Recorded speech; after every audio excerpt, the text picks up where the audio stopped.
Welcome to From Embers to Excellence, a podcast that explores the many facets of leadership from the perspectives of some amazing people. We discuss the triumphs and failures that have shaped our lives and our leadership philosophies. It isn't whether we fail that defines us, but when we do fail, how do we respond? Leaders dust off the ashes and use their failures as fuel to work harder and as lessons to come back wiser and stronger, more resilient, more determined, and more committed to excellence. And now, here is your host, Dave Hollenbach. Today, I'm talking with Dan Horan, a 26-year veteran of Orange County Fire Rescue. He's also a veteran of the United States Army, served in Korea. Where else did you serve? I know. Well, I was stationed in Hawaii, and from there we all over the Pacific. Japan. I went to Japan. I went to Thailand and Korea 3 times. Just that kind of stuff. Deployed. Okay. So you'd go Korea was that was the big event. So 3 months, 2 to 3 months each time. I think the shortest I went to Korea was like a month and a half, but the other times it was 2 months or 2.5 months. And what unit were you attached to? Well, my division was the 25th Infantry Division, and I was a three-quarter cavalry. And what did you do in the Army, other than train and march and drink beer? I was a helicopter mechanic. All right. And what took you into the Army? From Detroit. So, okay, well, let's go back further then. When were you born and where were you born? I was born in Detroit. In the house. My mom gave birth to me in I keep saying kitchen, but then she later corrected me and said the living room. So I guess I made a mess on the carpet. Yeah. So, and this is the house that you grew up in? No, we moved like 4 blocks away when I was 4. So I grew up like the street was called Minnock, and then I moved to Greenview, which was 3 or 4 blocks away. And you must have done a number on that carpet, huh? Yeah. I don't think they got the deposit back. So tell me about growing up in Detroit and just kind of, we've talked a lot about it, and it was kind of rough, right? Yeah. I mean, I know now it was rough, but I just thought it was normal back then. Look, when I talked to people in the Army about they would say like they'd never had a fight before, or they'd never, got into a fight at school. And the older I got, the less common it got. But, from first grade on, I mean, from kindergarten on, you had to fight once a week. And sometimes it would just be like pushing and puffing up. And sometimes it would be, punching and whatever, kicking if you have to. And 2 brothers, is that right? Yeah, one older brother. He's like 18 months older. We're Irish twins. And you are Irish, correct? Yeah. Yeah. You got me guilty. Yeah, my mom and dad moved from Canada to Detroit when they were like in their early 20s, and their parents are from Ireland. Your Irish twin brother is 18 months older than you, and then you have a younger brother. How old is he? He's your age. He's like 9 years younger than me. You grew up in Detroit, and at some point you moved to Florida. Yeah, I got out of the Army. I got to Florida because, I landed in Detroit. I realized, Detroit. My mom said, because there's nothing, it was 1987. In fact, all I did is drink beer and watch the Iran-Contra hearing on TV until all my friends got home from work. But, because I was a nerd back then too. But 1987, it was August. Me and my dad had some words. My mom said, if you come stay here, as long as you go to school, you can stay for free. And so I loaded up what few belongings I had into my car and drove to Florida. And in August, I was thinking in August of '87 is when I got like August 23rd, somewhere around there. And I got hired on the fire department in August of '89, like 2 years later. So it took me 2 years from when I got to Florida. And how long did you spend in the Army? 4 years. Well, Or 3 years and 10 months. It was a thing called the Grand Rugby Act where they trying to save money. The Cold War was running down, so they like shaved 2 months off everyone's. It was optional. You know, you could say, no, I signed a contract. I could stay in, but I don't know anybody who did that. And then you came on the department in '89. How long did you spend as a firefighter? Half my career as a fireman, and the other half as an engineer. And 100% awesome. 100%. you spent time as a union rep Yeah. for Local 2057. Yep. And your dad was a blue collar guy. He's a bricklayer. Yeah. So he was a union guy as well. Yeah. In name only. I mean, Yeah. because he's Norm. He's a Republican. He used to say, like, he's been on strike a couple of times, and they'd say things like, I got to go, hold up this big sign and, plug it, so we can get better job conditions and stuff like that. And then well, did you vote for, you voting for Carter? It's like, no, hell no, I'm not voting for a Democrat. Why don't you tell the audience a little bit about your history with the department and talk about, because I know that there's going to be some people from Orange County that'll listen, and Right. It'll be mixed reviews. You've got Oh yeah, it will be mixed. So let's go into your history. Well, I'm a little outspoken, so it's like I'm quick with my opinion. I used to always say I'm open-minded, but I'm very opinionated. And people would think you can't be both. You get to be one or the other. And I'm like, no, I have lots of opinions on everything, but it's like I'm also open to hear what your opinion is. I mean, just because I like the color blue, doesn't mean that, I can't understand why you like the color green. I don't try to like force you. No, you're wrong for liking green. You need to like blue. But you're very argumentative. Yeah, big time. Yeah. So that has either turned people off or really earned the some respect. people like it. Some people exactly have thought that, I was pretty cool. And some people thought, what an asshole. And I'm both those things. I am pretty cool and I am kind of an asshole. Chances are, though, if you were like a dumbass or a hypocrite, chances are you were in the asshole camp. You know what I'm saying? You thought me of an asshole. But if you were hardworking, motivated, I don't care if you were dumb, but if you just tried your best, I was always out to help, But if you were a dumbass or cocky prick, chances are I wasn't so much out to help you. Let's hear some of your experiences, good or bad. Some of the experiences that maybe shaped your career. Oh, God. Well, because when the first half of my career, the first time I was eligible to take the engineer test, I had 10 years on the fire department because we went with a hiring freeze. I think you had to have 5 or 6 years on. I think it was 6 years, but it might be 5 to even be eligible to take the test. So by the time I had 6 years on, they locked it up and it was a hiring freeze. So we couldn't even take a test. I think it was 99 or it might have been 98. 98 is when the first test. And I did pretty badly. I mean, I was really good on the pumping and the driving, but I didn't know what to expect for the test. So I placed 69 out of 200 or so. So I didn't do so good. And then the next time, I knew what to expect. I did kick the ass on the driving and pumping again. And then, I scored number 2.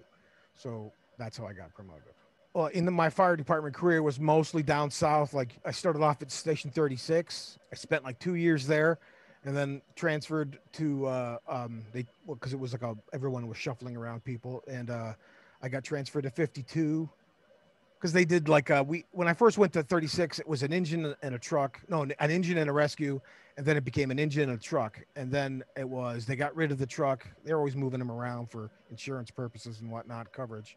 Then it was an engine, 2 engines and a rescue. And then when they moved me, they dropped it back to 2 rescues or 2 engines, 1 engine and a rescue. And that's how I ended up at 52. And so when you were there at 36, did you get there before or after Mark? I was one of their replacements. And I did, when I got out, my mom lived in Clearwater, St. Pete area. I went to St. Pete Votech for the fire academy, so I didn't know anything about those guys dying. I didn't know anything about it. Like when I got in like the 2 weeks of orientation, they were talking about it. I like giving us a class on it and building collapse, and it just sounded to me like this shit happened 10 years ago. I'd have no idea when it happened because it's all local news stuff. And I found out that no, this just happened, I guess, like 6 months before I got hired. And then when I went to the station and realized that, oh, these guys are still in the grieving process, that was kind of a shocker for me too. So just so people that aren't aware of what occurred early on in Orange County Fire Rescue's history, Station 36 is down there on 535 near Palm Parkway. Yeah, it's on the backside of the Grand Cypress. Right. So in the tourist corridor of Orange County. Yeah, right. And it was a souvenir shop, T-shirt shop. Yeah. We were caught on fire, and we lost 2 personnel to a roof collapse, barrel tile roof collapse. One of the things I thought was shocking about that whole thing, since like I said, the whole thing was like if I was looking for a job trying to get hired on the fire department and I was from the Orlando area, Orange County area, then I would have been more attuned to what's going on. So like I learned this stuff. Like I was at 36 for about a month before I found out that, oh, this shit just happened. I had no idea. One of the guys that survived, right? Because three went in and only 1 come out. And one of the guy, Richard can I say his name?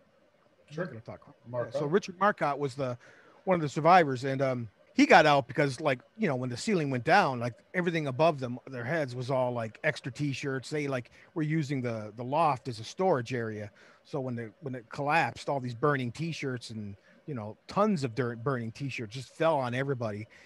And Marcotte was right by the outside perimeter wall, and he was on fire. His mask was melting and sticking to his face, and he used his air pack to smash his way through the window. And like anybody who's a fireman who's taking an axe to a tempered storefront window, it's not like TV where they all just come apart with one tap, and he had to pound away at it and eventually got, but when you're on fire, I guess there's a lot of motivation there to get your ass out of there.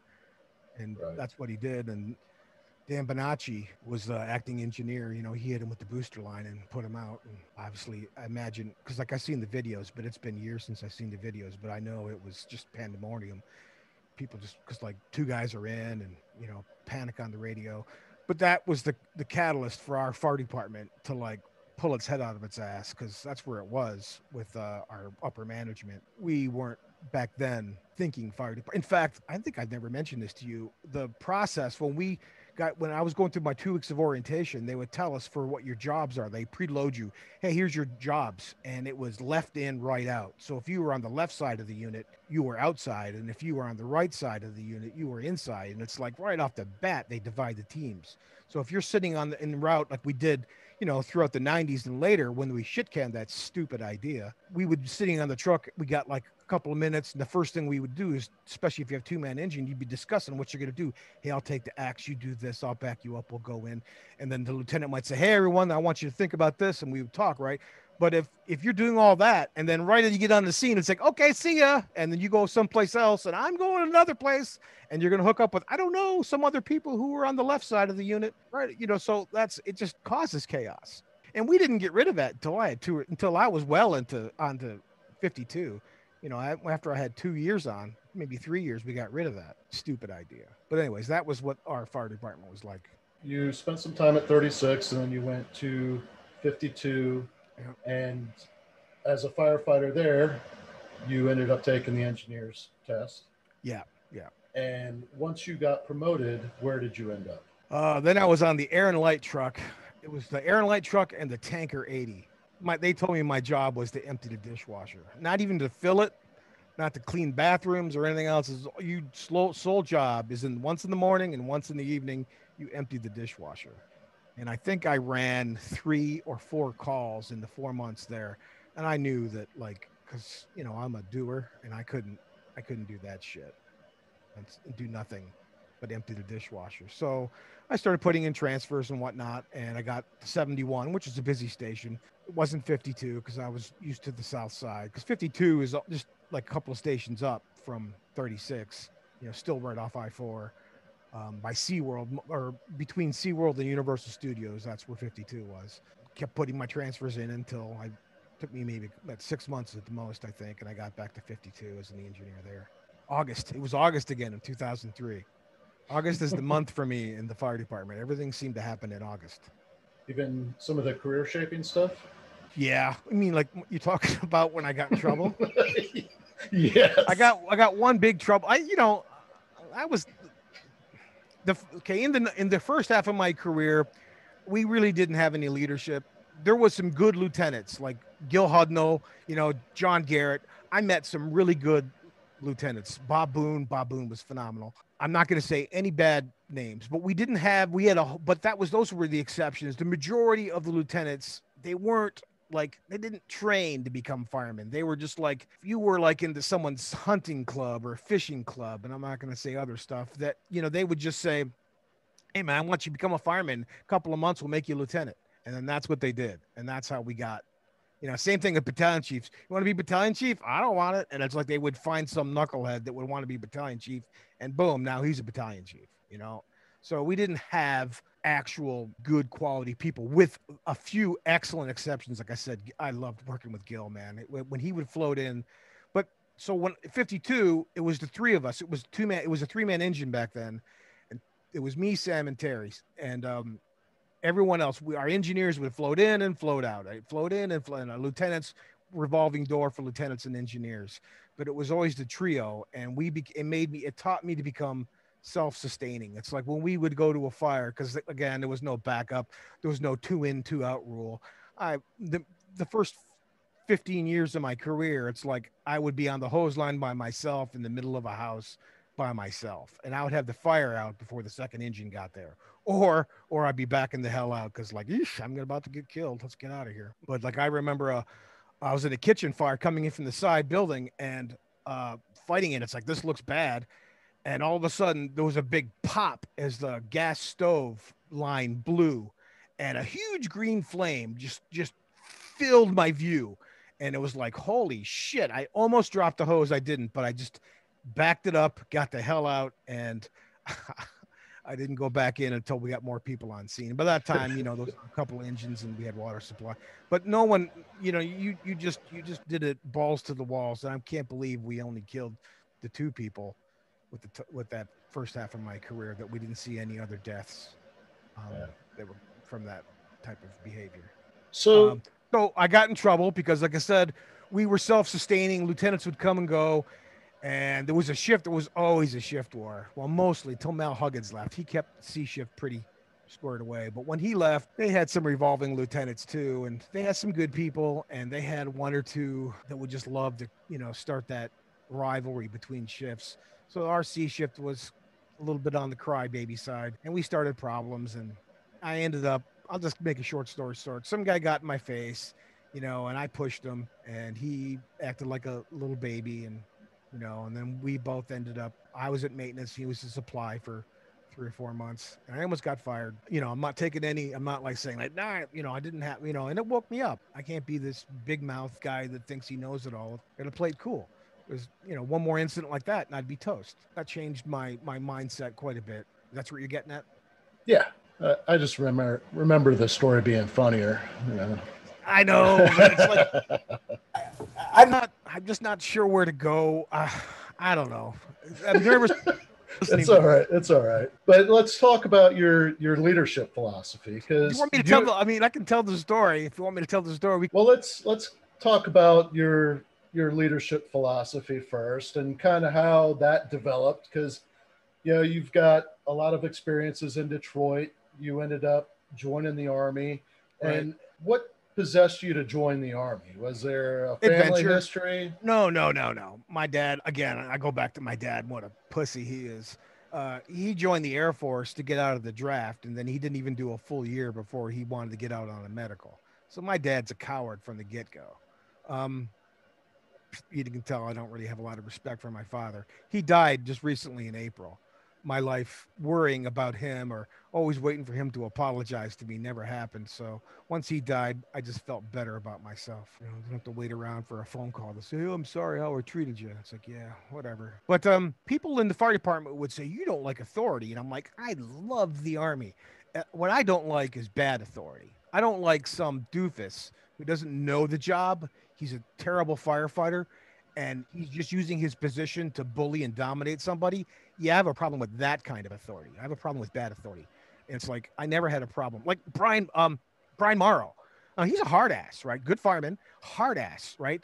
He was my first really good lieutenant that I had in there. That it's like, and everyone's like, "Ooh, you're gonna." It's like Brian is the one that really steered me towards some of the things I need to do to do a better job in becoming an engineer, to get doing better on the engineer exam. Brian Morrow was like an authoritarian, and he was fantastic, but he was a competent person.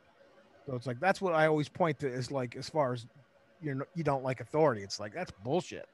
I just don't like incompetent authority. Yeah, he was my shift commander when I was battalion chief. He was an engineer when I was a firefighter, and he's the one that taught me how to be an engineer when I went to pump ops school.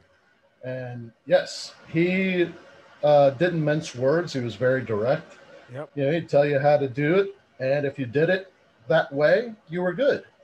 So, like I had a military background.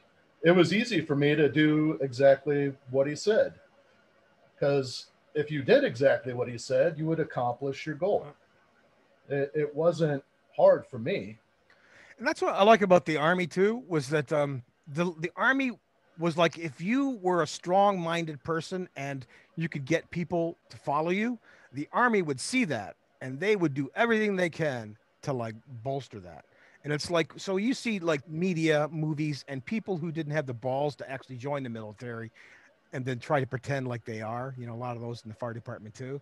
And it's like, they would see drill sergeant movies and whatnot, and the movies would just show some guy screaming and yelling at somebody, and they would think that's what it was. And then if anybody who's actually been to any type of military training, that's week 1 and 2 is where they tear you down, right? And then week 3 and through 10 or 12 is build you up and to make, so it's like they want to like separate the wheat from the chaff. There are certain people that are never going to make it. They want to get rid of them quickly. But if they just treat everybody like shit, get everyone confused and scared and disoriented, everyone is on the same page. And then from that point on, they know where everyone's mind is, and then they can just start building up from there. That's what I loved about the Army. I call it my great adventure, is because it's like, I just ate that shit up. I mean, like, I wanted to join the Army ever since I was a kid. I mean, like I knew that when I was like 6 years old that I planned to join the Army, save the world, get out of the Army, get married, have 1.2 kids, a dog in a house,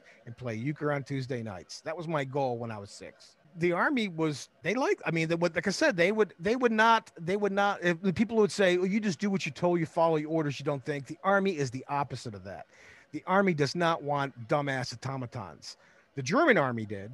The Japanese Army in the 30s wanted that shit. They didn't want anybody to think you're a trigger puller. That's all they wanted. But the U.S. Army wanted people to think, because people often heard the idea that on the first couple of minutes of a battle, the battle plan goes out the door, right? And you got to start reacting from there. If you're not a thinker, you know what I'm saying?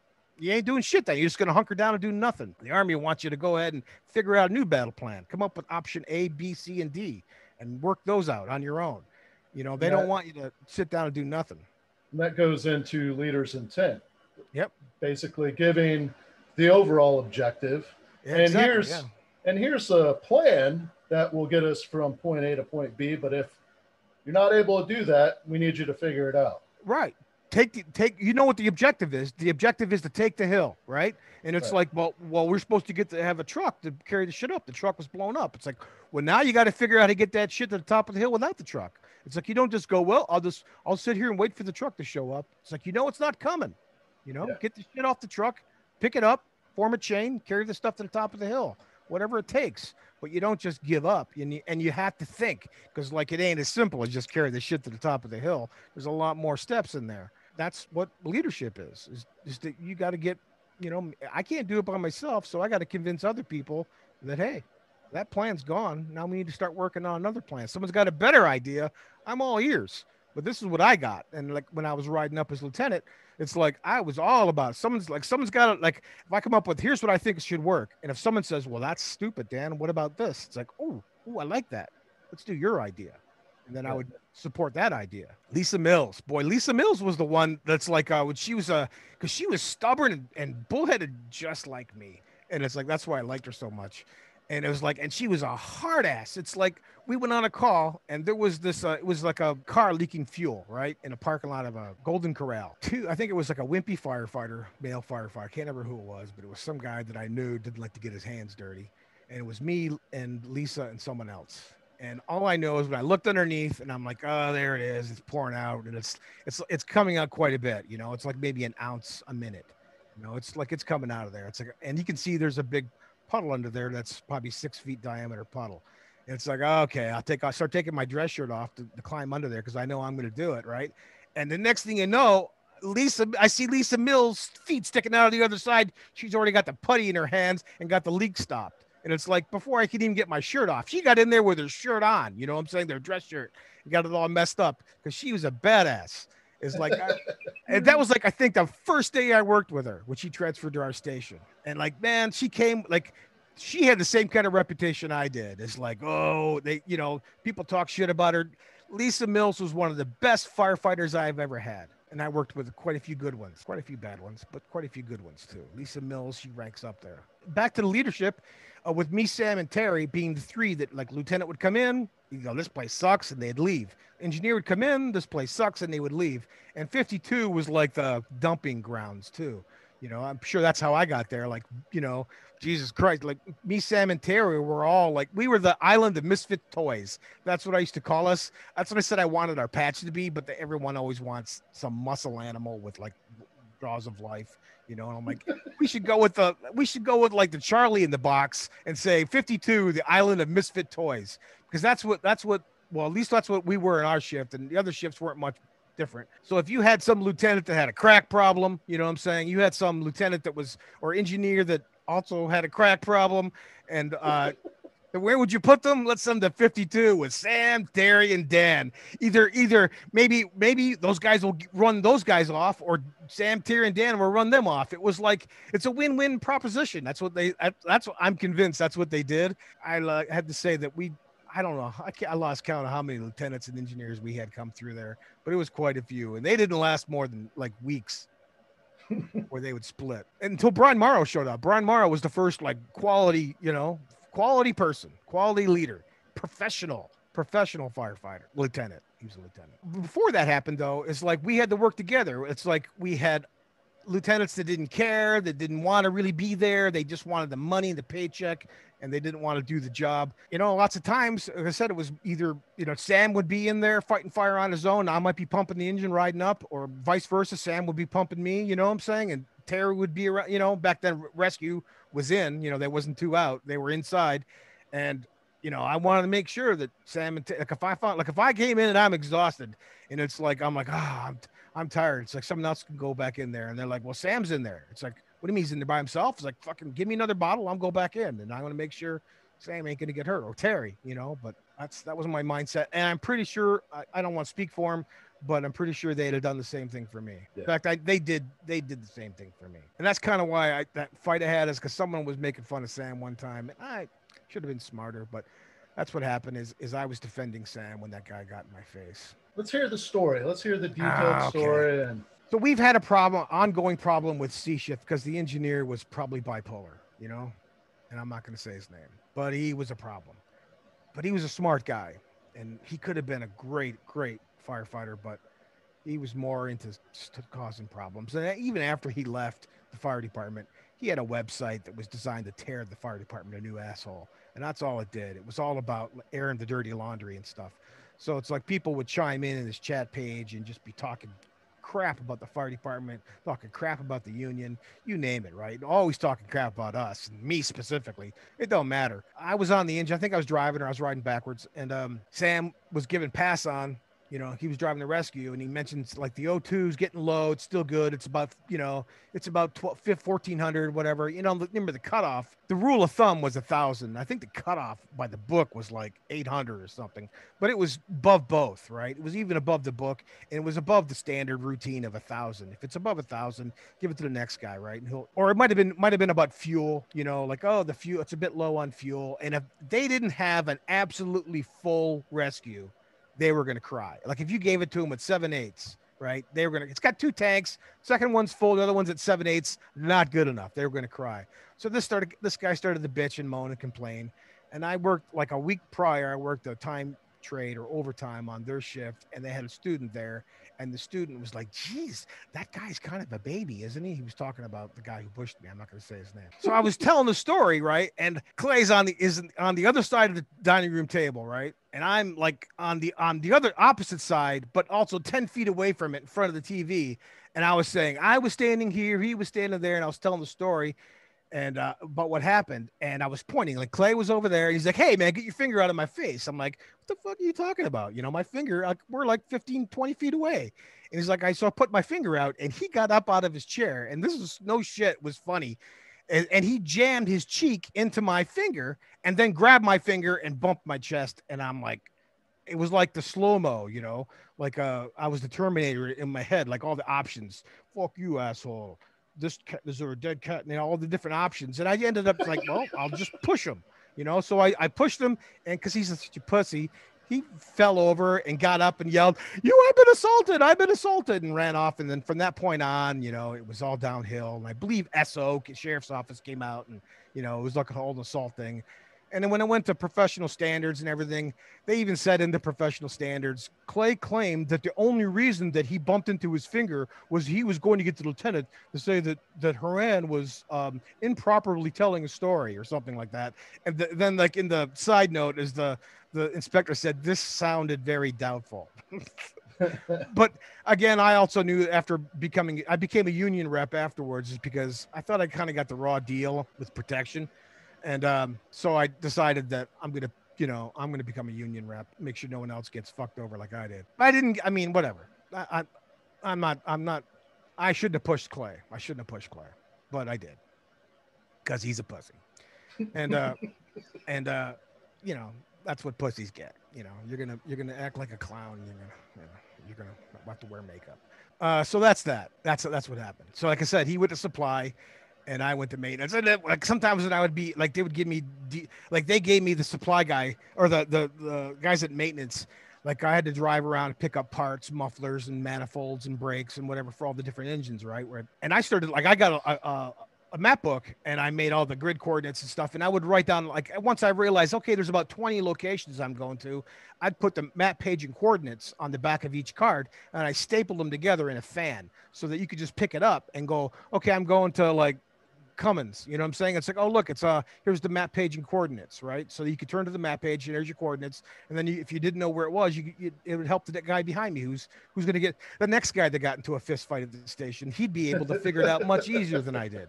And trust me, there was plenty of guys that came after I left. I handed my van off to many people. In fact, one of them was in the C shift, you know, the crew that I was with earlier. He ended up driving in my van. I remember saying, man, you better keep it clean, because I cleaned the shit out of this when I got here. It was filthy.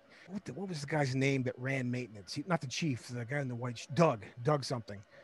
He said, you did more in like a week than the last guy did in the whole 6 months he was here. And it's like, well, I just don't like to sit around. I like to do shit. That's the way I ended up maintenance. Like I told you, and that was like you know, from that point on, my stock went down quite a bit, and I couldn't run my mouth as often as I wanted to. But you still did a pretty good job. Oh yeah, no doubt. You know, what's the point of, you know, Socrates said is, when, you know, the unexamined life is not worth living. So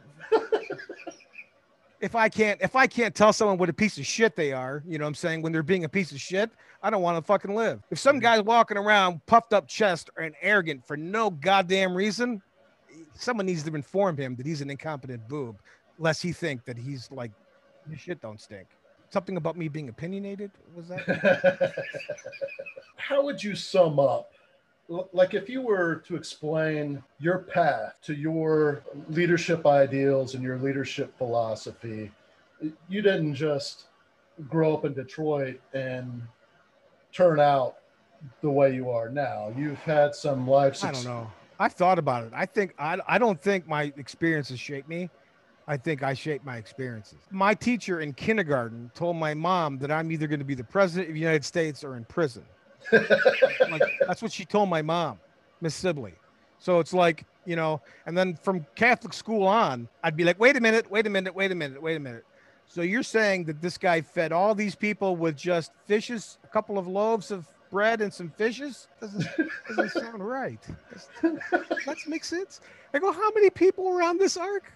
And there was all the animals. It's like that. So yeah, I didn't get along well with the nuns either. Okay, so you shaped your experiences.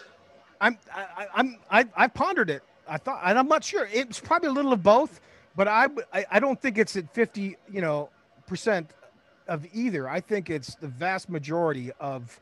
I don't think it's nature. You know what I'm saying? I don't think I was nurtured. I think it's nature.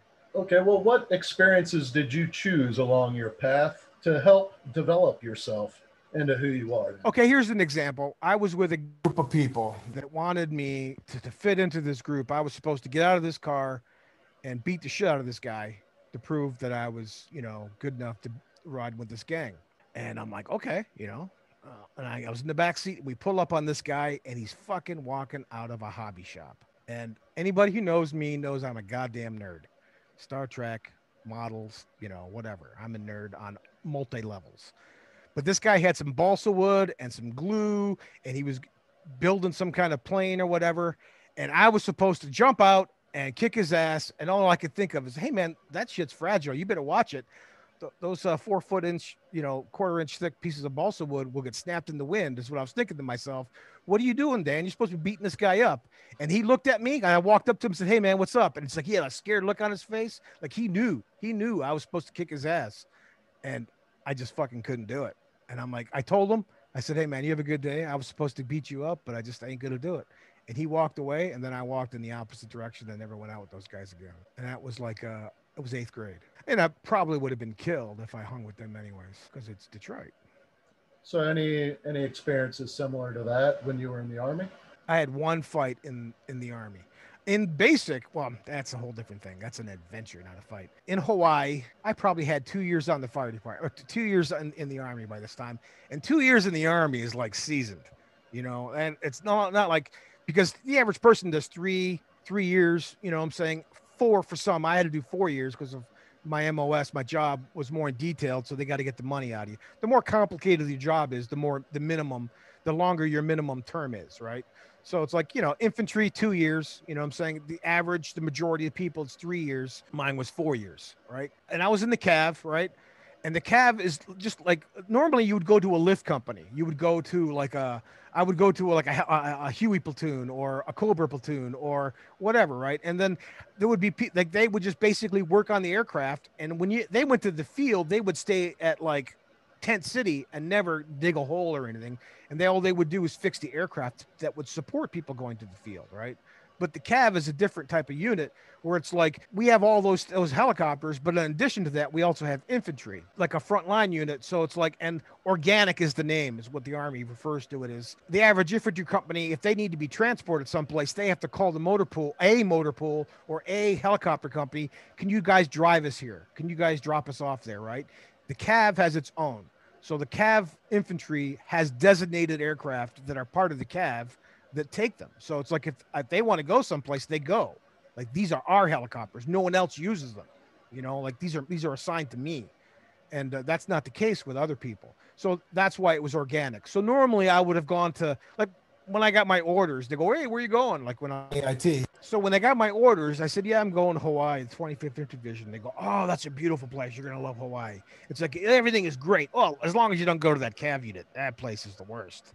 And sure as shit, where I went. And I'm grateful. Normally there would be like a separation where there would be like, they were called rotor heads and earth pounders, right?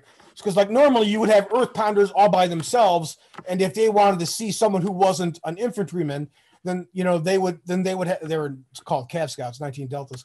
Then they would have to like go to someplace to see it, right? But you wouldn't see those people in your company. But since we're Cav, it's like their helicopters need to be repaired by people like me. So it's like I'm going with them. So if they go live in a shithole, then I have to go live in a shithole. You know what I'm saying? So, but they're used to being these cocky, because they're infantry and just, they're supposed to be badasses. So they would say things like, hey, rotorhead, or you're just like, they would treat you like you're some kind of pussy or whatever, right? But the cool thing is everybody in that, it was one platoon, in B Troop was they were all from Michigan, or half of them were from Michigan. So it's like right off the bat, I bonded with them. So like they were my friends, right? And I'd go down there like and bum a cigarette. I'd watch TV, whatever, and those are the kind of the weekends and whatever. Those are my friends. That's where I hung out with. I had one or two friends on the flight line, but most of them were the 19 Deltas, the Scouts, the Blues. This guy transferred in. He was already probably had 4 or 5 years in the Army. He just transferred from Germany. He wanted to make a name for himself. So he just, instead of picking the toughest guy, because I was not the toughest guy, I was always this skinny, wiry kid, you know. I don't want to say Don Knotts, but I'm going to say Don Knotts. Like I said, up until then, I'd never want to fight. Every fight I always had, I always lost. But they would always tell me afterwards, I never want to fight you again. Because my goal was to make it like miserable. It's like, yeah, I'm going to lose, you know what I'm saying? But I'm going to make it to, you never want to fuck with me again. You know, otherwise I'm taking the other eye. I would just do whatever it took. So it would be very cost ineffective to mess with me. Anyways, so this guy I walk in, I'm hanging out with my normal friends, guy named Oz. Everyone had nicknames. No one had names. It was Blad, Oz, you know, Belly. And I'm hanging out with them. We're talking shit, and I'm smoking a cigarette, drinking a beer. It's like a Sunday. Oh, it was actually a Saturday night. It was right before payday because nobody had any money to go out. And this guy starts chiming in, and he's like, "Hey, what are you doing in here, man? Who let this guy in here?" And like, "Oh, I'll let him go on for a bit." And like, you know, Oz and whatever, all like, "Yeah, whatever. Yeah, hey, man, who let you in here?" They're joking, and then he keeps going though. He keeps going like, "What the?" And he stands up, and he's one of those little bulldog guys, you know, short guy, you know, with built like a shit brick house. You know what I mean? He, you know, could definitely fuck me up. And I was thinking like, well, these are my buddies. And it's like, I've seen every war movie made. I'm thinking from here to eternity, it's like, I'm supposed to go get my ass kicked and just not give up, right? Get beat up. Yeah. Stand up, get beat up. That's what I was going to do. And this guy's talking shit, whatever. And I'm finally like, well, he's like, let's step outside right now. And I'm like, I do not want to step out there. He's going to kill me, but I can't be a coward with these guys I've known in the last 2 years. So let's go get my ass kicked. Right. So we go outside, and if you know, you got no money, you're not really wearing clothes. You're wearing your PT uniform. You know what I'm saying? That's what you wear when you got no money. You're doing laundry and stuff. And that's what I was wearing. I had like a white t-shirt on with the Cav emblem and the yellow. They were like the same shorts that we had in the fire department. Yeah. But they were yellow. There was something wrong with us in the 80s, how we dressed. We went outside, and since no one had any money and it was near the end of the month, when I looked up, there was people. It's a 3-story building, right? And there was people hanging out of the windows on the 3rd floor. They were coming out, stepping onto the ledges. You know what I'm saying? And there must have been 100 people looking. I'm like, I'm not just going to get my ass kicked. I'm going to get my ass kicked with like a huge sold out audience. Right.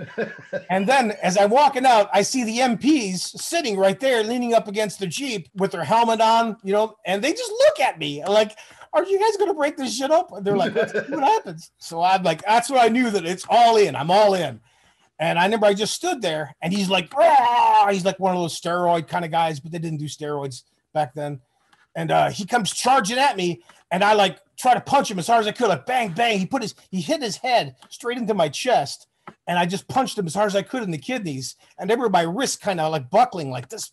No fucking way am I going to get a body blow on this guy. So he tried to grab me, and I wrestled in lightweight a little bit in high school. So I sidestepped out and got out of it. So then he came beat me again, and this time I'm fucking going for the center shot straight in the nose. Aim for the eye, aim for the nose, maybe the upper lip. Take this guy out. And he come running at me. I just stood my ground, and I just threw one hard punch as good as I can and hit him square in the fucking nose. And his head hit my chest. And I thought this time he's going to grab me. And he just went down to the ground like a sack of shit. And I'm like, whew, but like I put every energy. It's like just that one punch that I hit him with fucked up my hand. So I had to use the other hand, and I backed away and got like 15, 20 feet away again and stood my ground again. And like, I'm like, he got up, right? Like a fucking bull. I'm like, oh shit. And he just come at me again. He did it like 3 times. And then the last time he fell, but he grabbed me and we went down and we tumbled, but he was already he took 3 good solid punches, and he got a few licks on me at a certain point, but not many. And then he just rolled over and said, all right, I give up. And I'm like, oh, cool. You know? And then I just heard, I go roar. Like I said, it looked like something from like a Disney diorama with a bunch of pirates hanging out windows and shit. People with beards, you know. And like I said, it was like, you know, it was probably like midnight. It's probably like 10 o'clock at night. And then the MPs got in the car, flipped their lights on, and drove out of there. You know what I'm saying? And it was like, you know, and then we went in, and I went into the upstairs, and by this time my shirt was all torn to ribbons. All I'm now is wearing is just, you know, my yellow short shorts. And I'm in the bathroom, and I'm washing the mud off me because it's Hawaii, and it's at nighttime is always damp dew. And it's clay earth, so it turns to mud. I'm washing the clay off me, and I start throwing up because, like, you know, now all my adrenaline is wore off, and I start to heave and throw up. And he fucking walks into the bathroom, and I'm like, oh fuck! It's like, how do I get? It's like I thought I got lucky, and I'm like, all right, let's go. And he's like, hey, you're not a pussy. And he stuck his hand out and shook my hand, and he became my friend.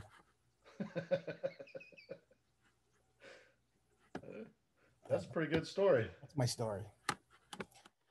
That was my one big fight. That was my since I didn't play sports, a little bit of wrestling. It was that's my my go deep story, like my football good old days story. I've never heard that story before. The last Hawaii story you told me was about the drinking beer in the cul-de-sac under the street lamp.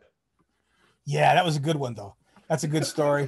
But did I tell you about the one where I almost got arrested by more of the MPs? No. Well, this one was in the fire department because there's marijuana involved. Oh, okay.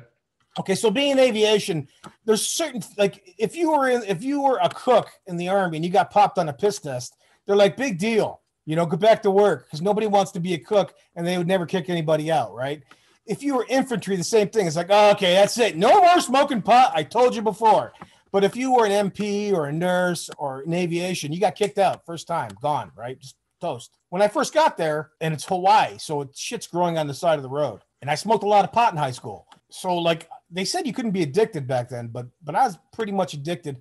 I thought I was going through, like, withdrawal symptoms in basic training. You know what I'm saying? It's like, but by the time a year in Hawaii, it was out of my system. But, like, I had a joint for some reason, and I said to my friend Vlad, let's go smoke one. We'll just drive just outside of the barracks, and we'll park in the car across the street from the barracks, and we'll smoke one. We smoked one, and I had two, and I took the other one and I put it up in the sun visor, and we're coming back, and the MPs pulled us over because it's a cart nighttime. It's MPs, that's driving while black, but on a military base, if you're driving at nighttime, black or white, they're pulling you over.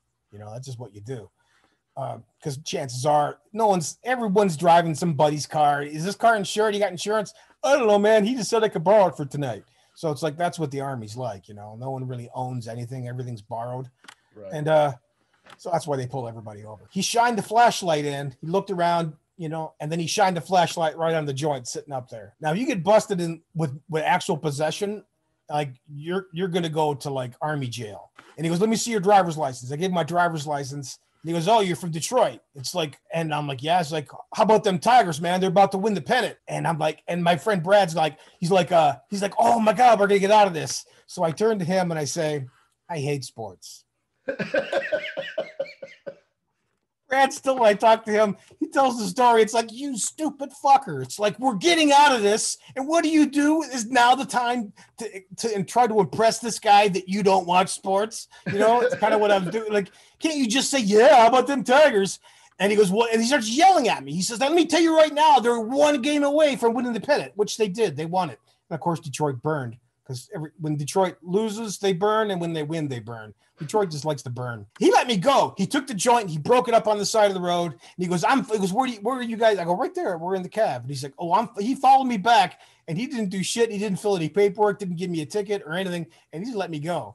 When I talked to my friend Brad, I talked to him like once every month, once every 2 months. He brings that story up on every third phone call. I just can't believe you couldn't let it go. That's what I'm saying. It's not like I've always been an asshole. You're pretty well read, great chess player. What is some literature that has influenced your thought? Oh God. Carl Sagan's Demon Haunted Universe. That's my favorite. That's not my first book, but that's the one that if I could only remember, I'm losing my memory, that's the one I don't want to lose, because it's on critical thinking, and it's the Demon Haunted Universe is about like in medieval times, you know, everything was blamed on fairies and demons, and you know, the comparison now to like anal probing and UFOs and Bigfoot, you know, and with especially now with the whole Z Nation, and you know, it's more important to have some critical thinking. But Carl Sagan wrote a book, and it was just basically on how it's like an exercises on how to think things through critically, whether it's like a bullshit detector, teaching you how to spot bullshit. Carl Sagan, what was the name of the book? Demon Haunted Universe. Demon Haunted Universe. I think it was his last book before he died. Oh, it's a good book. It's a killer book. And all the books I've ever read, because my wife wouldn't let me have them in the house, they all got put into the garage, and then they all got covered in mouse and rat shit and bugs crawling through them. So I ended up throwing it out. It must have been a ton of books. I mean, literally a ton of books. I get depressed. It's like, because I always wanted to have like a library or an office, you know what I'm saying? And, you know, we had 2 kids and there was no room. There's no place for me to have a room, you know? Right. But, I always wanted to have a room with books and like fire department pictures and stuff like that. Yeah. Any other literature? Well, Brave New World. That's the first book I read. Like I read in the Army. I read more books in the Army because there's a lot of downtime, right? A lot of hurry up and wait.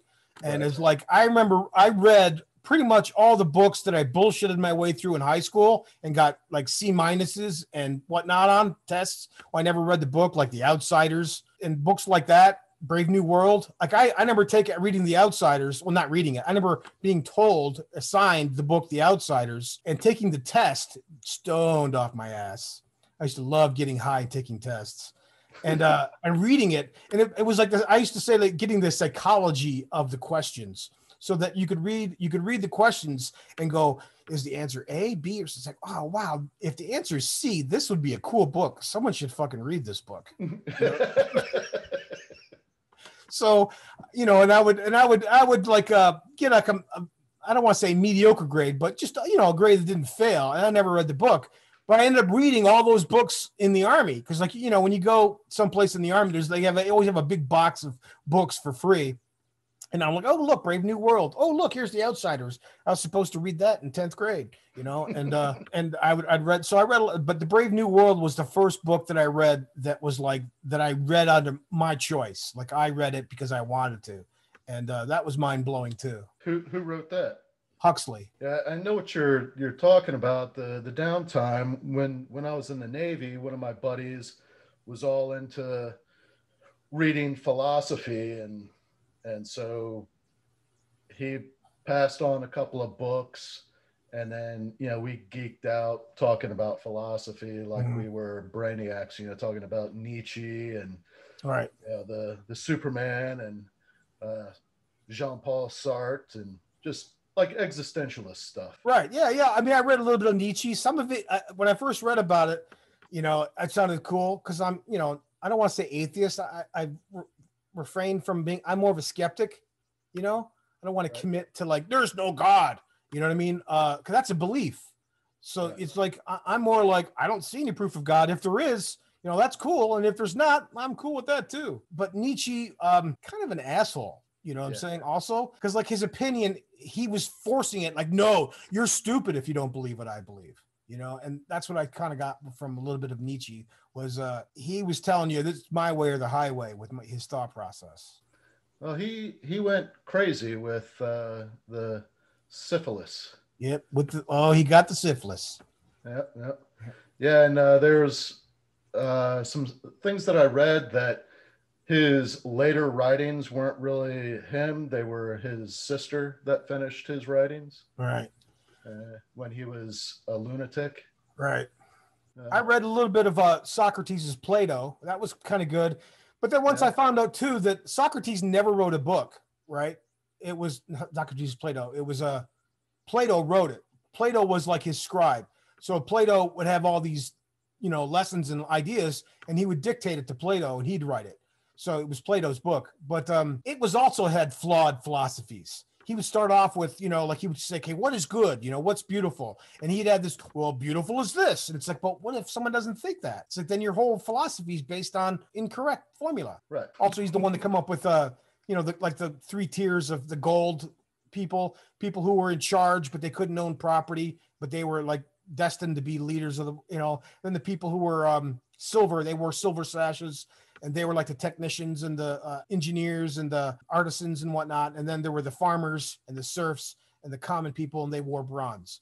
It's kind of what Star Trek was with the red, blue, and yellow, green, because it was really green. But I had to bring it back to Star Trek. So. Did we talk about me being a nerd? I think we mentioned that earlier. The rest of this episode, we'll talk in Romulan. Is that your favorite tongue? I don't know. No, I mean, I'm a nerd, but it's like I'd never met anybody who could speak Klingon. That's the one that's it's great for a joke, for a sitcom or whatnot, but right. I never met anybody who did that.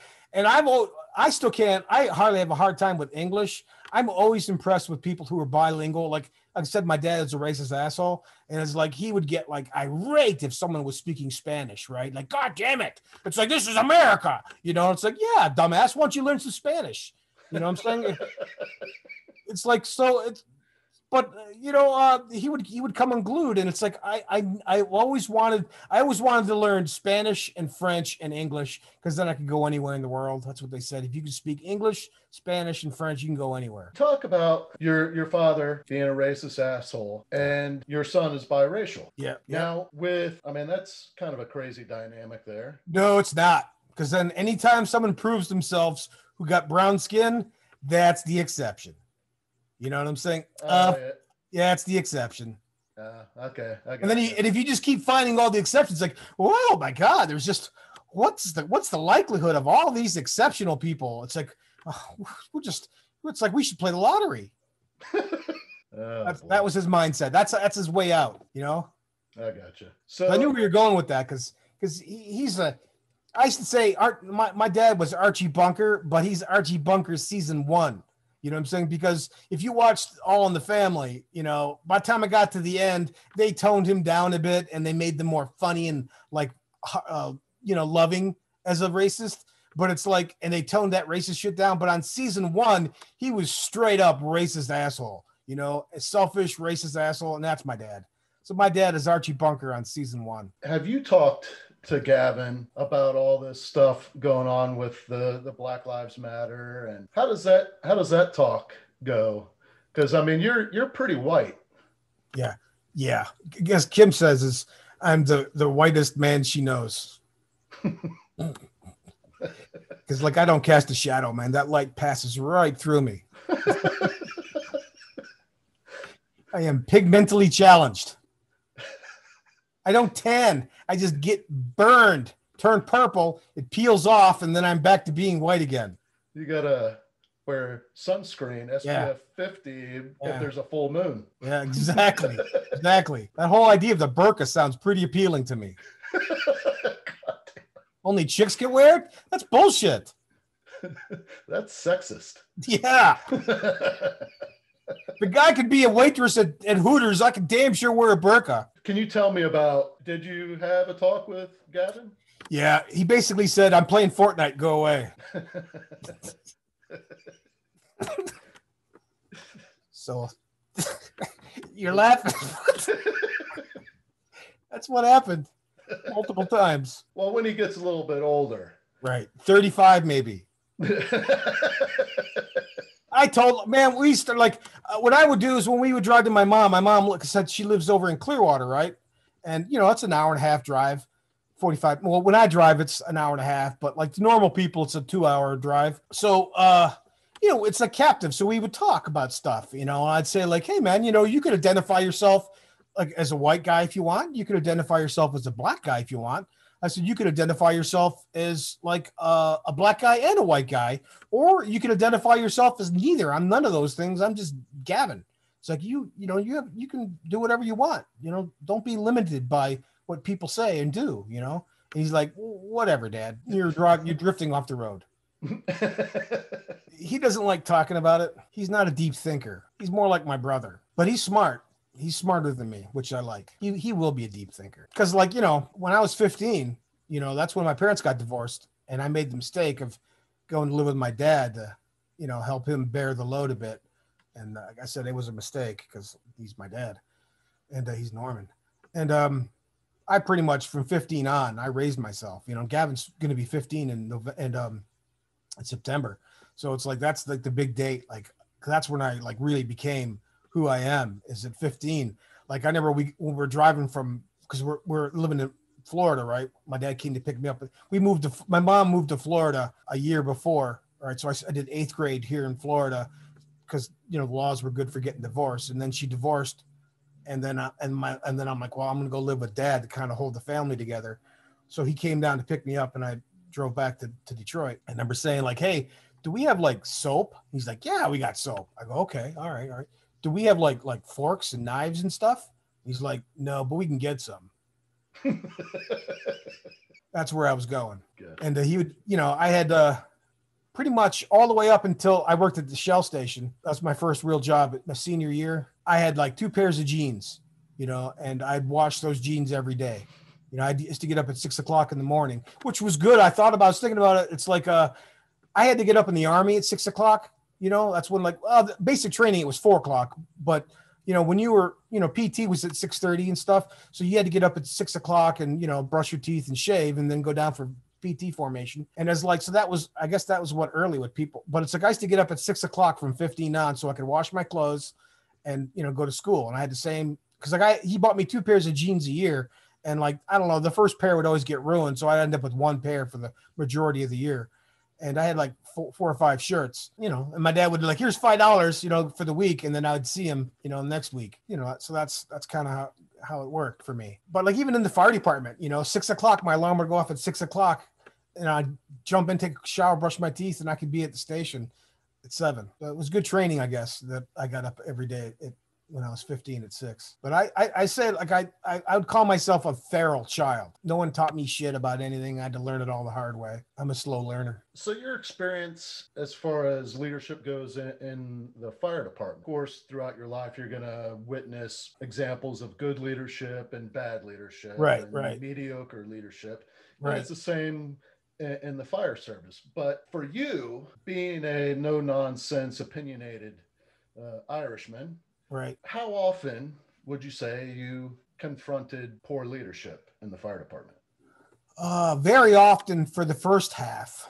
It started to get better. When we start by 99, you know, the end of the 90s, we started getting good quality lieutenants. Some of the knuckleheads were retiring. I was really pleased because we had a terrible chief. You know, I'm not going to say his name but we had a terrible, terrible chief. He didn't know how to fight fire. You know, he was just a guy that like he could have worked at like Sears, you know, or Ford Motor Company as an executive. He didn't know shit about it. Anybody can fucking say, hey, get that done. You know, you don't know how, he didn't fight. Like he doesn't have any story. He never could tell a story about fighting fire, carrying a hose or driving an engine or even leading a crew into a fire. He could tell a story about like how he broke a union up or something, you know, or how he was really good at negotiations.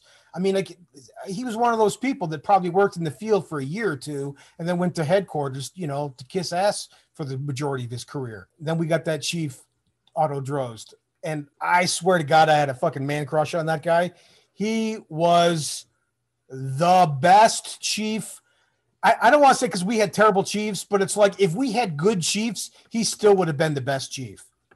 Yeah. It was like going from incompetent, moronic assholes who don't give a shit about the fire department, who are just there for their own fiefdom, you know, to a guy that's like his goal was to improve the fire department. He cared if people got hurt. He was just a phenomenal chief. You know, people, I would grow up and they would say things like an ISO rating. You know, it's like, oh, we're never going to get a good ISO rating. It's like, we're happy with a 5 or a 6. You know, it's like, because that's good enough. You know, the insurance isn't too high for the businesses. When he did it, he got us a 1. It's like, holy shit, I didn't think that would ever happen.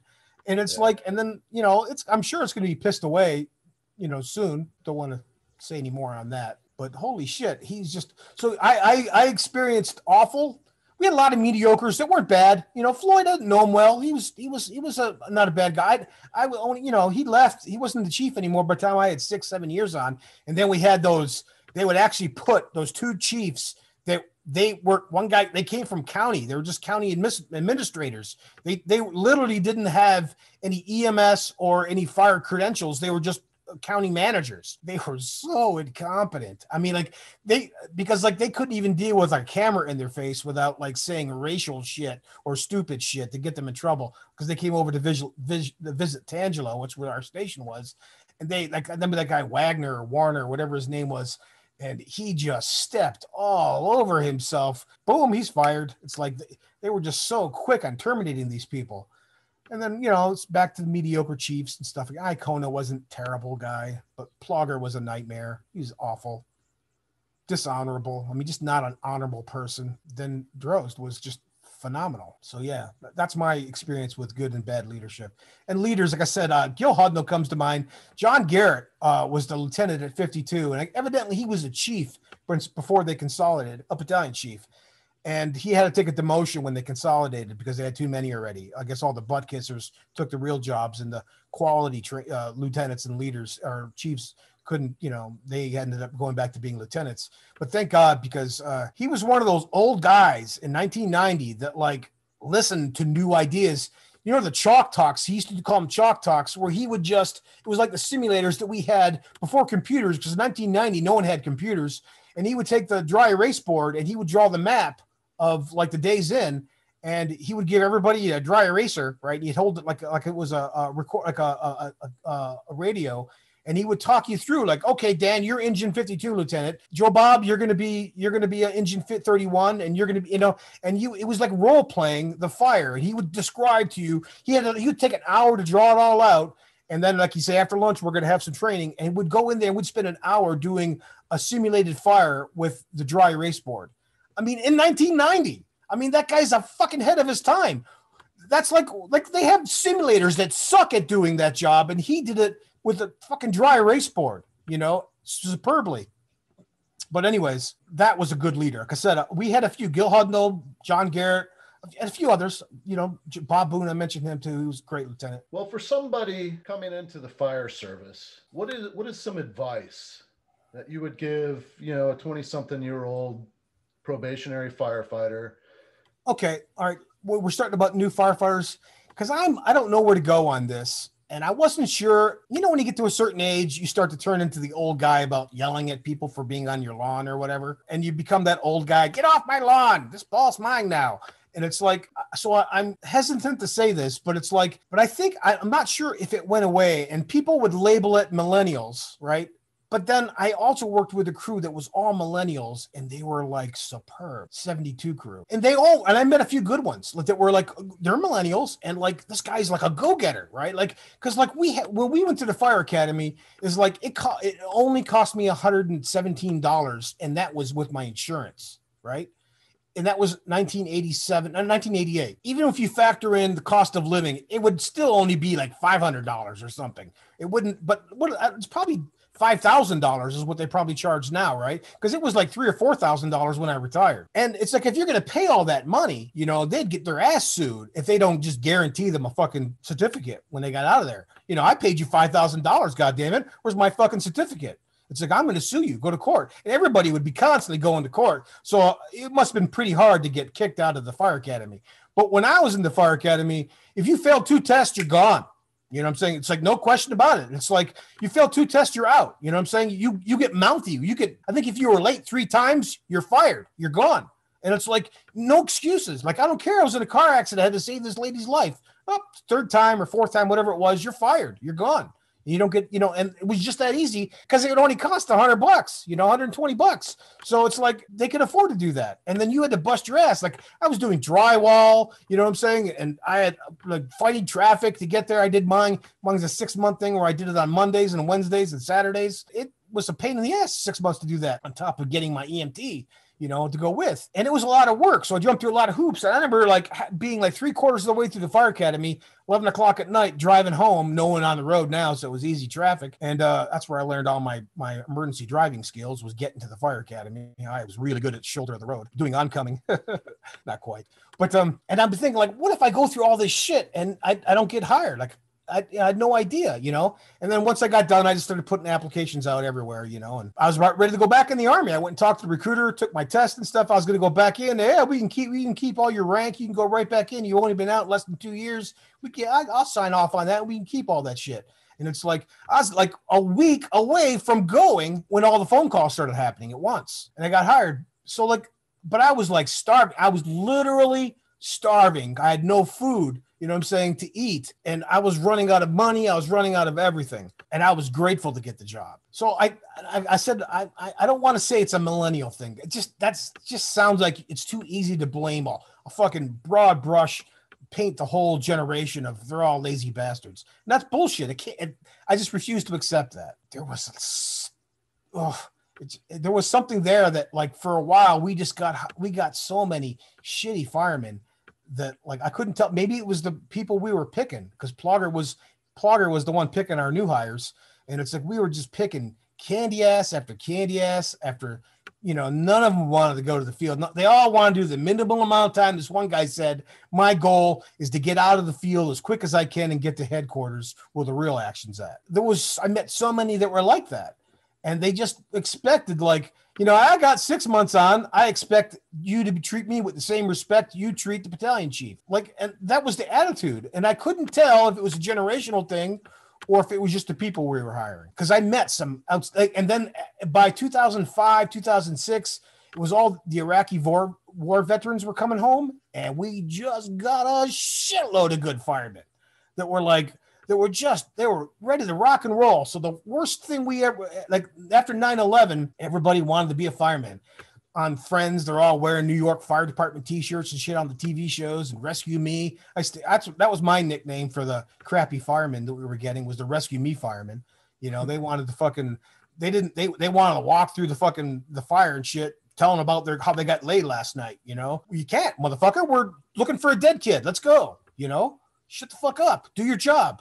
You know, I had people that were actually whistling and humming during CPR, thinking that they were funny and clowning around and shit. And these guys were smart people that could be great firemen, but they just didn't give a shit about the patients. I'm hoping that changed. I'm hoping that changed. I was fortunate on my last 2 or 3 years. I worked with the fucking best young millennial firefighters I ever worked with. And, that's what changed me. That's why I realized it can't be a millennial thing, because it's polar opposites. It's like this group is just, I don't know, it was kismet that we all just good quality people that bumped into each other, and we all cared about each other. We all were funny.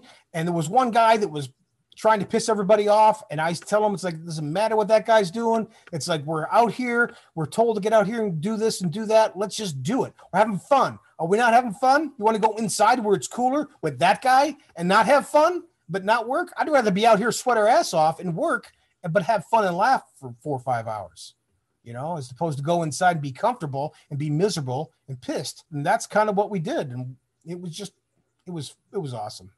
It was a good crew. Alex, Tommy, Nito, Jen Taylor. She's right up there with Lisa. Who did they miss? Kimberly Ingman. Good firefighter. She made it. Didn't Jen and they both made lieutenant or something, didn't they? Last time I talked with Jen, she's an engineer, and Kim Engelman did make lieutenant. Yeah, she's actually been a lieutenant for 2 or 3 years now, I think. And Alex, oh my God, throughout my career, I almost never worked with crappy paramedics. I was blessed on the South Side, like Tom Nile, kind of a jerk, but like he was my measuring stick for what the best of the best medics used to be like. And Alex was, even though he had a tenth his experience, Alex was like that. Alex was a phenomenal medic. And I like that guy.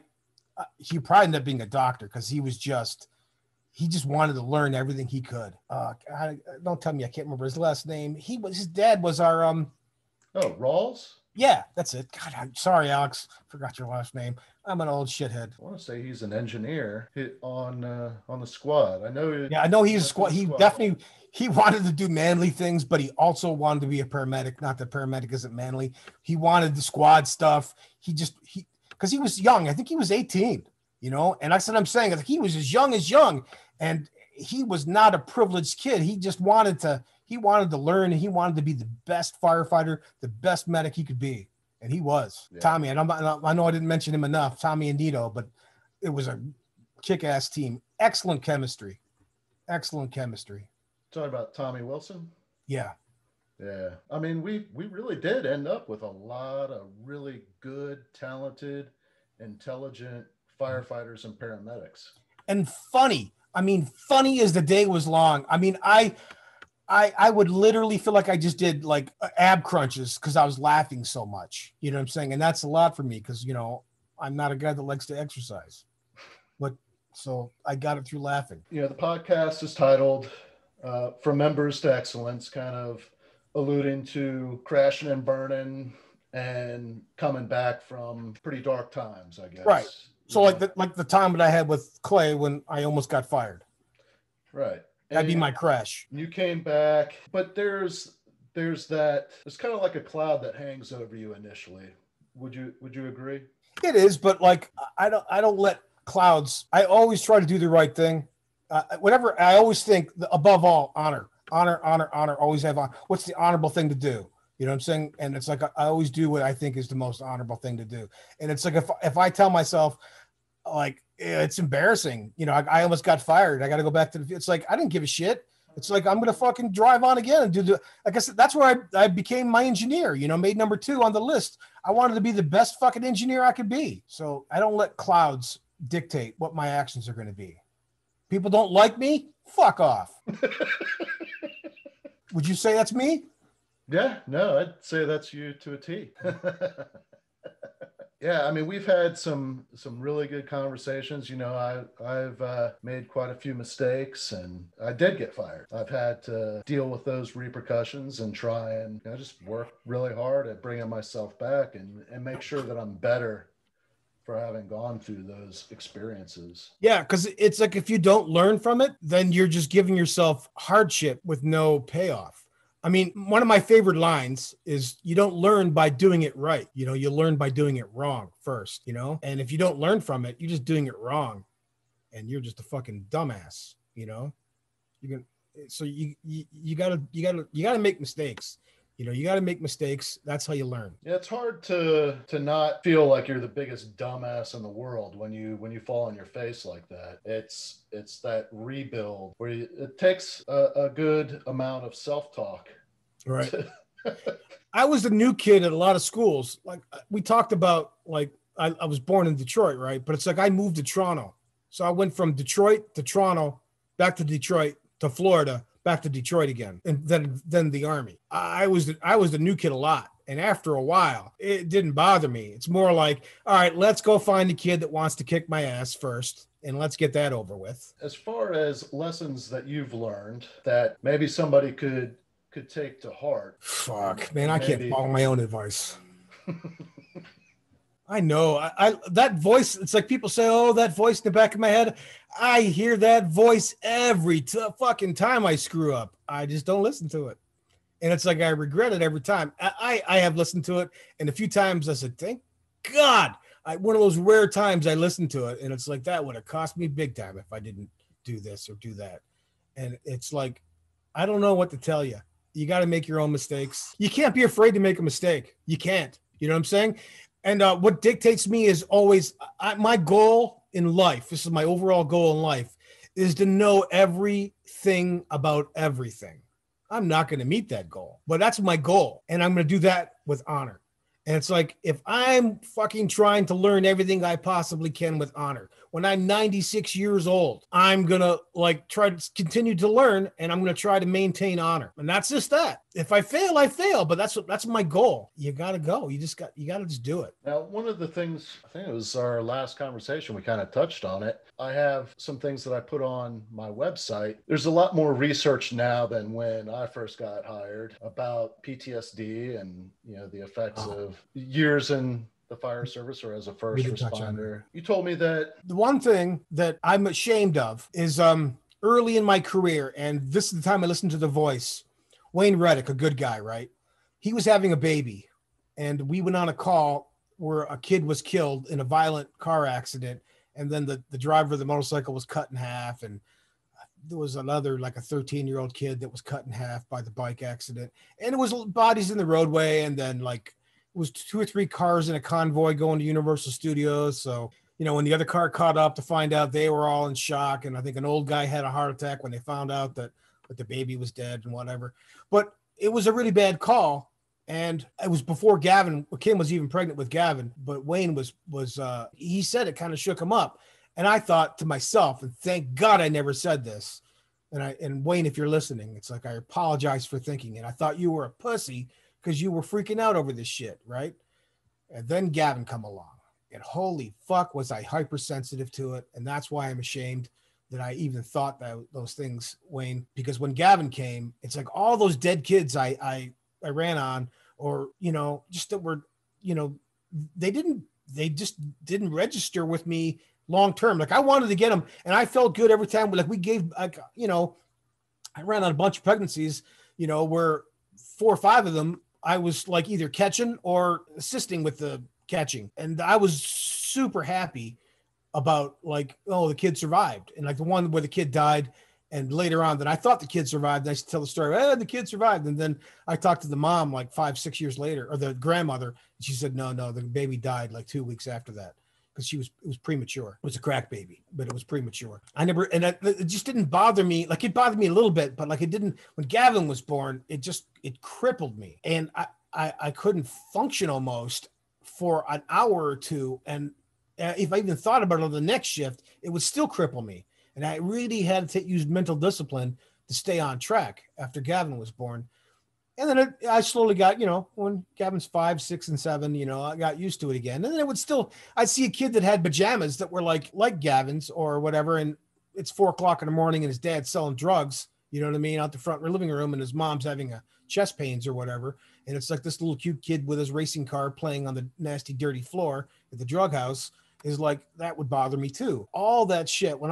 That first year I retired, it was like I was on extended vacation. It still didn't register, you know? I was still like, who the fuck am I? You know, because Kim is like, you know, working for the fire department still. And we'd be talking. She'd come home and tell me about the stuff that happened. And I'm like, yeah, tell me some union stuff. I tell Andre, I said, hi, that kind of shit. And then I would say like, well, what are we going to do about it? What are you going to do about it? Because it's like, I was no longer on the team anymore. You know, and like I'd hear the sirens and go, the good old days, you know. I remember I used to bitch about going on a stupid fucking auto accident, you know. And now I would love to go on a bullshit auto accident, put a seat collar on somebody, get their ID out of their wallet and start writing down their personal information on a clipboard. That'd be awesome. But then after that time was up, the vacation, I thought, it turned out that, no, I'm not on vacation. I'm not going back to work. I retired. That's not me anymore. You know, a little bit of an identity crisis. Who the fuck am I? I'm not Dan, the man, the fireman anymore. Now I'm just some old guy yelling at people to get off his lawn. Oh God. After a year, a little over a year, I could not stop crying. It's like all the calls that I just put away just crushed me. I mean, they were coming back and I would wake up in the middle of the night and I'd wake up at like, you know, 1 o'clock in the morning, 2 o'clock in the morning, and I could not sleep. I'd be out pacing around in the kitchen and whatever, man. It really hit me hard, and it lasted for 2 years. And it's by 2 years off, 3 years into the retirement, it started to slowly fade. It didn't go away overnight. It slowly stepped down. I took about another year. By the time I had 4 years off, it's over with. I got used to it. And the last year, you know, I'm cool with it now. It doesn't bother me at all. And I've talked to Ski. Me and Ski had some really cool, bizarre calls, and I just love talking to, you know, him about it. Some bad call, like Ski was on that call with the motorcycle too. I definitely had the PTSD. And anybody who said that shit to me while I was on the fire department, I'm ashamed to say I thought they were kind of a pussy, but it's like they weren't. I was just a dumbass. And I know for a fact I never said it. I never said anything to somebody because it sounded like, if in my head it sounded cruel to even think it. The one I thought the most was Wayne, and I just because like it wasn't 2 years later that Kim got pregnant and Gavin was born, and it was so fresh that like I don't think I ever mentioned it to Wayne. I might have, but I always thought to myself, I always felt bad for thinking it. But anyways, love you, Wayne.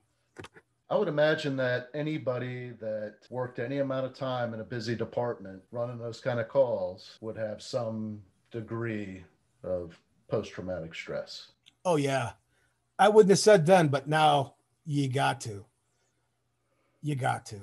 Okay, me and Joe Sylvester, back when me and Joe, I was on, like, I used to float to 50 for, I don't know, 3-4 months because, you know, they're like trying to punish me. Can't shut that kid up. So let's just send him to 50 for 3 months. Float him there. That'll be funny. That'll shut his ass up. So I used to float there. And obviously the new guy floating in, they take the people off the rescue because that rescue gets their ass beat. That was back then. I think that was the busiest unit in Orange County, busiest rescue. So, like, you know, when you can float there, you know damn well, unless you're going to need a driver, and everyone there could drive. So you're going to be on the rescue. Joe was another excellent medic. I liked working with Joe. He was funny too. We're doing a call, and it was one of those days where you ran all, you know, every hour and 10 minutes, you run it all day, you run it all night. You lay down, you close your eyes, you let out that exhaust, like, and then boom, the alarm goes off again, you know? And then you get up and do it, you know, and it was like 4 o'clock in the morning. And I remember I could barely keep my eyes. I was thinking to myself, I'm going to run somebody over. I can't keep awake driving the rescue. It's like, God damn it, man. They should have 12-hour shifts with you. Let's paint a picture of Holden Heights. Where state. Yeah, I was going to do that next. Okay. You go ahead. It's a small community, single-story homes, concrete block, most of them.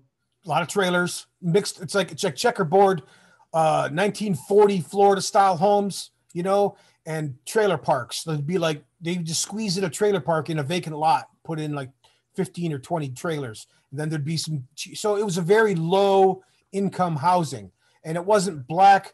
But there was a lot of black, and it was a mix of white and black. It was the poor people in Central Florida lived in that area. And so low income apartments. Right. And then what was the one that would always burn? Timber Scan. Yes. Didn't that one finally go like a couple of years after my retirement? They finally it was condemned, wasn't it? Yeah, there was still people when I was working as Battalion 4. There were still people living in there. There was, I don't believe there was any water or electric. Yeah, I remember that. That was in the news. I stopped watching the local news after a while too, but yeah, it was in the news because I felt sorry for the people. It was like the people had no place to go, and the landlords were ripping people off, taking their money, and like they weren't really the legal owners, and so there was a lot of that going on too. The people were they were the ones that had nobody to speak for them on their behalf. I'm glad you're doing this, and I'm saying it this way because that's what I wanted to get at.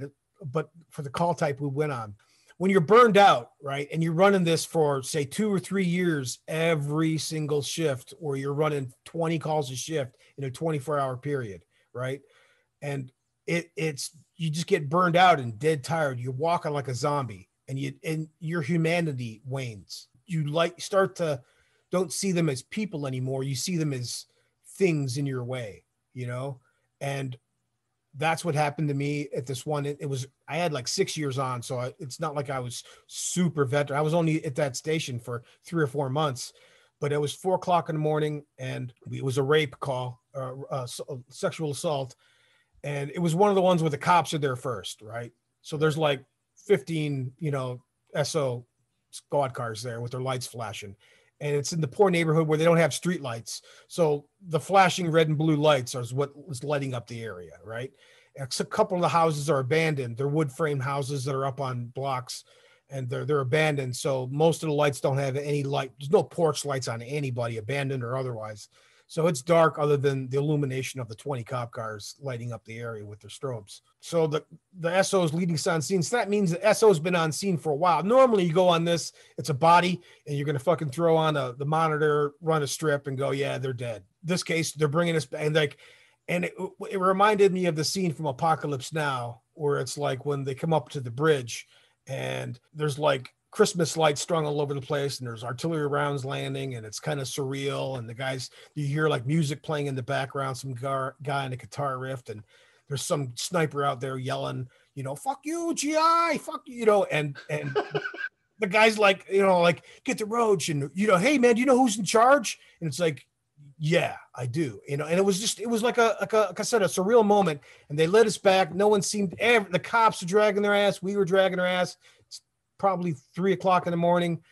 And we get there and it's this lady that was like beat up, right. And raped and like just beat up. Like her face was all swollen, her bruises, beat up, and I can see shit. And she's like, there's broken glass everywhere. She's laying on broken glass. She's laying on like burned clothes.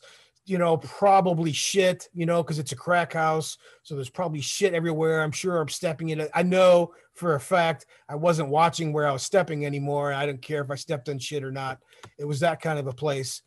And as we're picking her up and putting her on the back, and it was just me and Joe, like the engine didn't get there, just me and Joe. Of course, the cops don't want to fucking dare, get their hands dirty by helping us roll over and put her on the backboard. I don't know nothing about that shit. And it's like, so we put her on a backboard.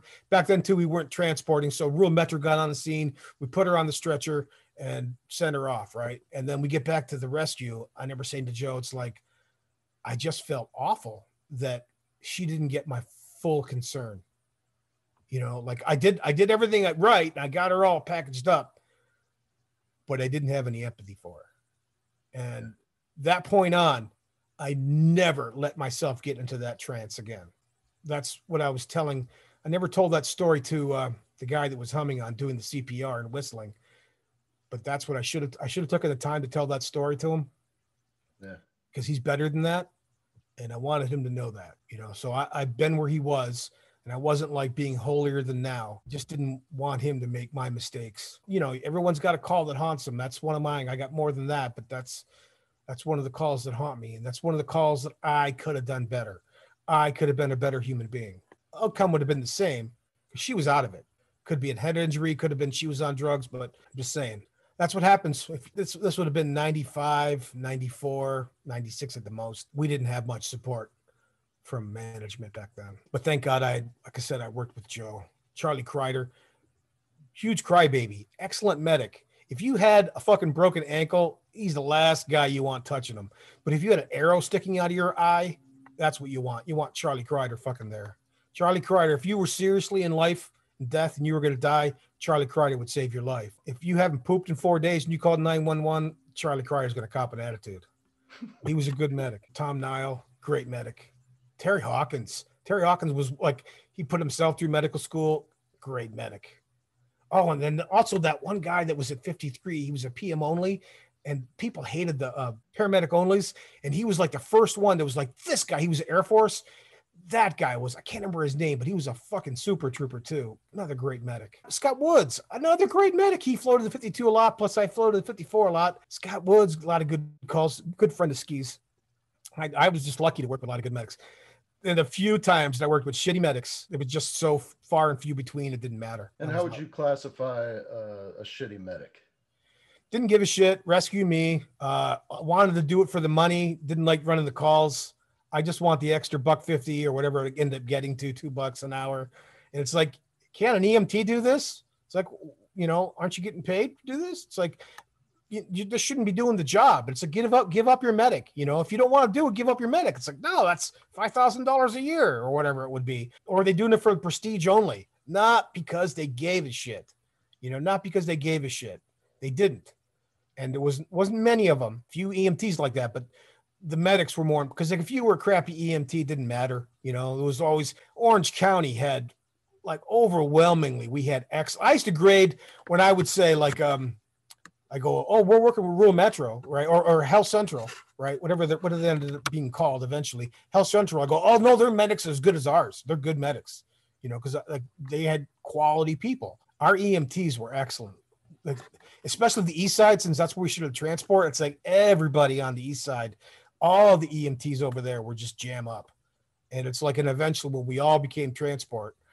I prided myself on being a good EMT. Bar from that story I told you, that was an anomaly of just burnout. I prided myself on being a good EMT. I would fill myself with pride if I saw like an old lady, whatever, that had dementia that I helped out, and she would see me on the next shift and thank me and whatever. It's like I just felt so great. Deliver a baby that lived or whatever, that was awesome. I'm afraid I'm going to leave names out, so I want to say Brian Unkest, because it's like Brian Unkest was also funny too.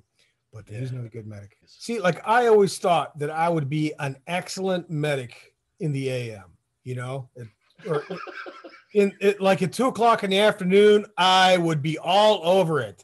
But like at 4:00 in the morning, I was just happy to fucking make sure this guy had everything. I was supporting him as best I could and doing it. It's like, thank God I ain't making that decision. It's like, I'm just, I'm here. And then of course, my last 5 or 6 years, I was on the clipboard and barely even got thrown up on, you know. All I was the goddamn scribe. Get me an ID. Get me an ID. That was my fucking goal for the last 5 years. It's like I missed, you know, getting in there, doing CPR or running the drug box. You know what I'm saying? Fucking being Johnny on the spot. When the medic fucking sticks his hand out and says, "Give me," I'd hand him the right thing that he wanted. That always made me feel good. You know, and if the medic said, "Oh, fuck, man, you made that code easy. You made it easy. I just fucking gave you what you needed." So what's your best memory?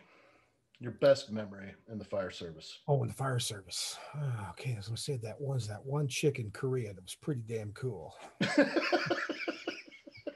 She had a red dress. It was awesome. It was like silky. In the fire service. God, there's so many of them. They all deal with two crews. I call them the ski crew. It was the Brian Onkist, Rob Moore, you know, back when Rob didn't hate me. It was Rob Moore, ski, Brian Onkist. Oh, God, Sherry Rife was on that crew. Who else? Those two feet. Oh, Lisa was on the crew. Those were some good times. Wayne and Reddick. What's that? There. Wayne Reddick was there too, right? Yeah, but for some of that, so he went to A shift. So it's like, he's also in because it's like lots of times, even when he went to A shift, he was working with us again. So Wayne Reddick was there too. Yes, he was. Brian Drum, and Brian Drum was a great new guy. He left to become a bartender in New York City, and I never liked that Brian Drum and Brian Uncas didn't get along well because they were both cool people, but for some reason they didn't like each other. I was always striving to make that relationship work. But that was always up until 72, that was my fucking go-to shift. If someone said, what was the best crew ever? I would say that.